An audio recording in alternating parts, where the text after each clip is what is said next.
Hello everybody, this is George Gabriel at FPL.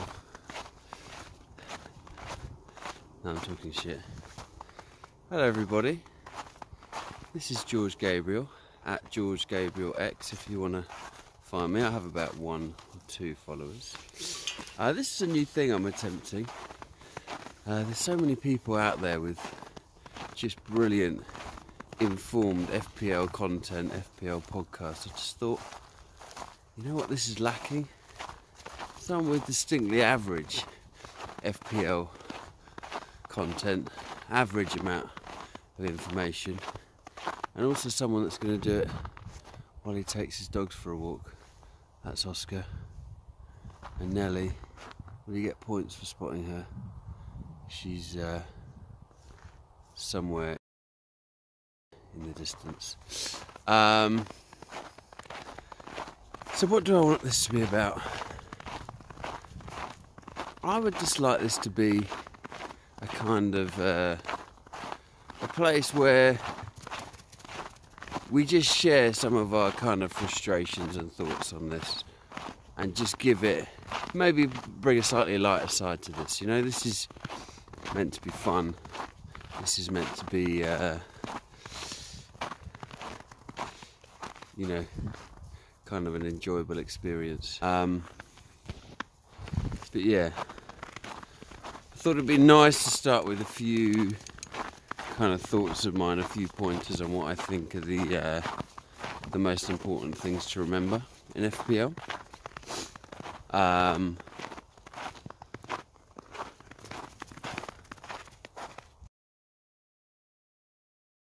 One of them is right, it disappeared there. An important thing to let you know about is that Oscar over there is a rescue dog, and hence he doesn't really like any other dogs. So I'm on constant alert for any other offending beasts, and it's why I'm out in the middle of God knows where. So look, I've been doing it for 3 seasons. The first 2 seasons I was absolute dog shit. In my first season, I switched to triple Swansea defence after the first game week. I think they got a clean sheet, and so I can't remember the names of the players, but there were like 2 of them that were on 8 points or something, or 7 and 8 or what have you, because they got bonus points as well. So I just went all out Swansea defence, which obviously didn't work out too well for me in the ensuing game weeks. But yeah, this year has been a bit of a kind of uptake in terms of fortunes. I am now 23k overall. It's the best position I've been in for a long time, and I hope that is the beginning of things to come. And I think it's kind of been a steep learning curve, but one that's been really interesting and enjoyable to do. I think one of the key things that I've kind of picked out is patience. I think if you look at the top scorers any FPL season, most of them you can predict. And yet what we do, especially people like Hazard, is we jump on and off people because we're trying to absolutely maximise every single drought on every single haul. But 9 out of 10 times what we end up doing is just, you know, jumping on and off people at the wrong times. I sometimes think if we just stuck with, let's say, a Hazard, who we love to call a troll, we stuck with a Sterling, stuck with a Salah. I mean, how many people jumped off Salah in the last 5 game weeks? If we stick with these people and believe that they'll do it, and just show a bit of patience, you know, it works out well. And that's what my season's been about, really, showing real patience. My worst game week this season was followed by my best. You know, I did nothing. I got about 30 points, dropped from around 20k to around 80k, lost, you know, a lot of ground in my mini leagues, and this, I had just brought Sterling in. This was just before Sterling hauled 21 points, I just thought, you know, I'm going to stick. Sterling's got a good fixture, Salah didn't. And I got about 92 points and, you know, kind of made up all the ground that I'd lost, really. So I think that would be my first kind of, I can show you a bit of a backdrop here. Finally you've seen Nelly. So I think that would be my first thing. Right, do a bit more dog walking now. So what else? Well, I think this is probably going to start being called, you know, at boring FPL, because I think the other bit of advice after patience, I would say, would be sorry, just getting my ball. Would be captaincy patience. You know, again, I saw someone. I'll put it in the description who tweeted this, but I saw someone tweet if they just stuck on Salah every game of the season, they'd have beaten their captaincy points all. But the way I looked at captaincy this season, and actually I've broken my rules lots of time. That's the other thing, is I'm an absolute fucker for doing this. I can talk the talk while I walk the walk, but usually, you know, that doesn't serve me well. But I look at captaincy over 5 game weeks and go, right, who's the best captaincy? Not over 1 or 2, over 5. So Son, in his last 5 games before he went away, that was my plan. Did I follow that plan? Not all the time, but I got most of them. And I think that is a great way to go, really, because, you know, you imagine your Aubameyangs, your Kanes, your Salahs, your Sons, most of them over 5 game weeks are going to get, you know, 2 or 3 hauls, miss 1 or 2. If you jump between each one of those, yeah, of course you can hit every haul, and then you're absolutely doing amazingly. But equally, you can just jump between, mixing, you know, missing one, missing the other. There was one point this game week, as I said, don't always follow my rules, where I jumped between Sterling and Aubameyang for 5 game weeks, missing the points every single time. If I just stuck with one, you know, I'd have been sitting pretty. So again, patience really again, but this time in terms of captaincy. It's boring, but it's satisfying. Just sitting there, sticking with one, watching everyone else run around like headless chickens, and you gradually accruing those points.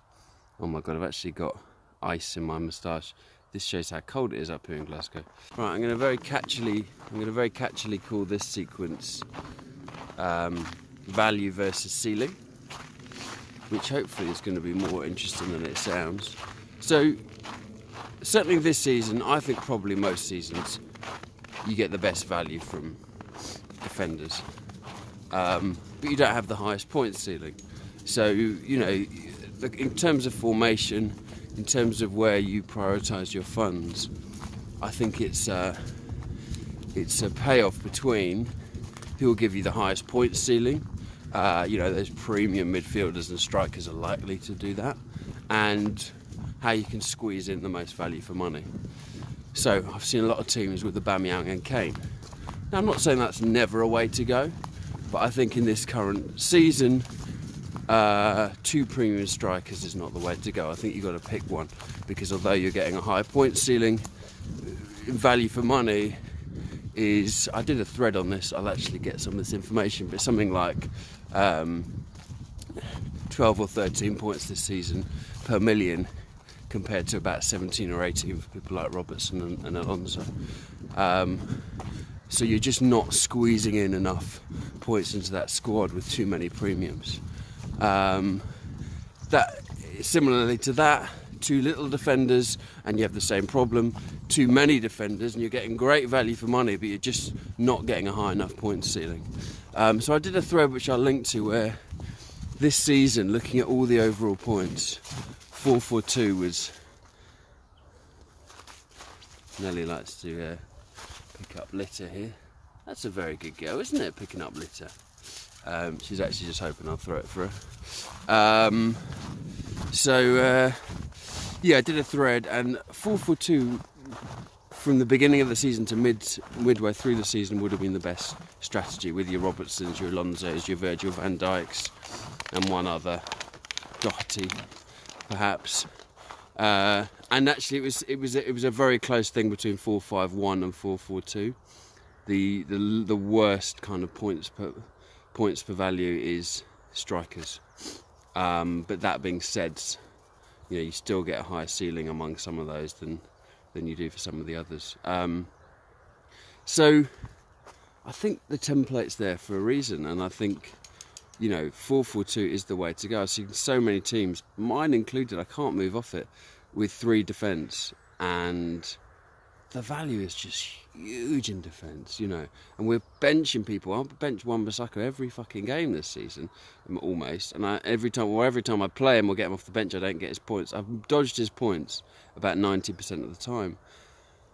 And there's no need for it. He's fantastic, you know. So I'm really keen to transition away from what I'm on now, 3-5-2, onto 4-4-2. But it's just finding the time and the points transfers and the transfers to do it. Right, on to do more dog walking. Come on, Nelly. Well done. Good civic duty performed there. Right, sorry, lost the hat. That terrible continuity. Right, this is a good trick to show you all how to cross the road with your dogs. Right, Oscar, Nelly, through you go. Oscar, go. So I just send them through there, under the bridge, over the road. Saves me bothering to put the lead on. Just try not to get run over there. So my next thought would be kind to yourself. You know, we're all so self-flagellating on this, you know, in this community. We make decisions, and you make decisions based on the best information you have. You are not a soothsayer. You are not a time walker. You can't predict whether that captaincy decision would pay off, whether that transfer decision or benching decision would pay off. The best you can do is look at the available information you have and make those decisions. So if then it doesn't go wrong, don't sit there and go, well, there's proof that I'm an idiot and that's another mistake and look at me. I think if your strategy is sound, then that's fair play and it will average out. I think, of course, the time to do it is where you've made a decision you know is wrong. And then, yeah, beat the shit out of yourself then. Right, I've gone for hood up now just to mess with the continuity even further. Just can't quite, it's in that kind of in-between temperature right now. Can't quite get comfortable. So, the next one I'll just do one more of these, is stats versus eye test. Been so much banter and argument about this season. You know, Martial when he was on his run and he was overperforming.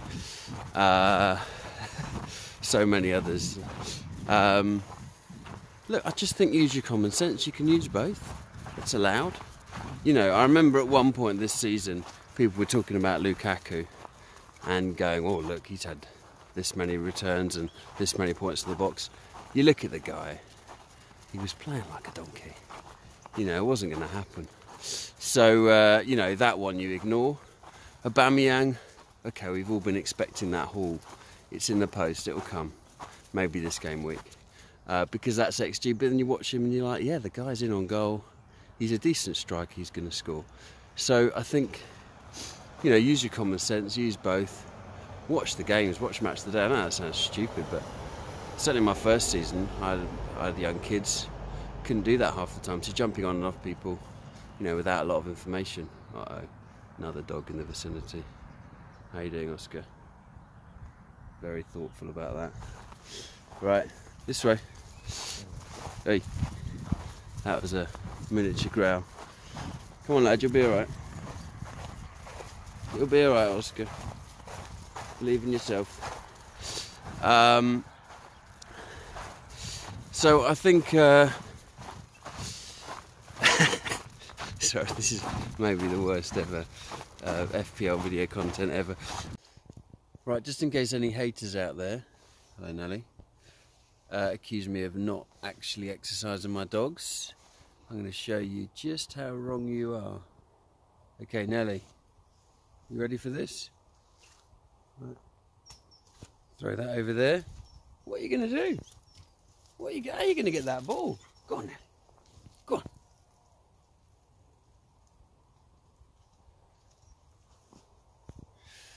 Right, I'll get that in a second. So I was going to talk game week. Halfway through, just because I'm being... There we go, you found it. Just because I'm being a total maverick. So transfer-wise, Digny out, Digny in -1, hooray. Kolasinac out for a clean sheet. But do you know what? That's fine. That was a long-term choice. That's, I'm sure will play out fine in the end. Salah, what a goat. 30 points captained. Pogba, another transfer in. That's worked out well. This 5-man midfield. By the way, no idea if any of you can actually see this. This is pretty rough right now, so I haven't actually put any of this in, but let's hope that you can actually see what I'm talking about. Yeah, very keen to transition out of this 5-man midfield. Showed the patience, like unreal, saint-like patience in Martial and Richarlison. They've blanked again. Apparently Martial didn't have a bad game, but I think Richarlison did. Love to get those two out. Transition to a 4-man midfield. Get 4 in defence. But I may have to make even I may have to keep even more patience because Man U have Burnley at home. Am I going to get Martial out for a -4 with Burnley at home? I could give him one more fixture and one more 5-man midfield. Horrible to watch. But anyway, yeah, doing okay this game week. Still got Sané and Edison to go, so hopeful. Right, well, I certainly enjoyed that. Hope one or two of you others did as well. Say a quick goodbye from Nelly up there. And Oscar's down here. Oscar, you gonna say a wee goodbye? Oscar! He doesn't care. Yeah, one or two of you think this is okay. Maybe I'll try it again.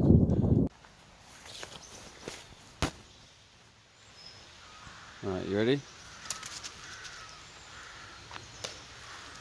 Go on, go get it.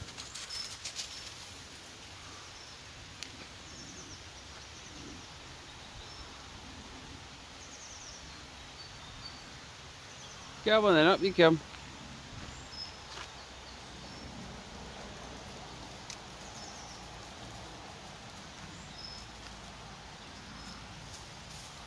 Oh wow. What a journey.